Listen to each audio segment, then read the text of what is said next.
إن الذين كفروا سواء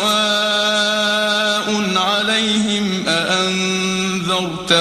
أم لم تنذرهم لا يؤمنون ختم الله على قلوبهم وعلى سمعهم وعلى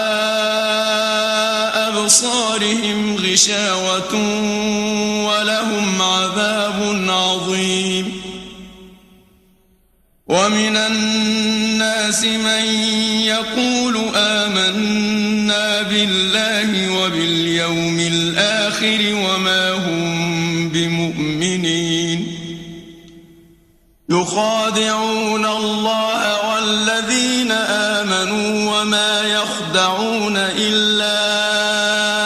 أنفسهم وما يشعرون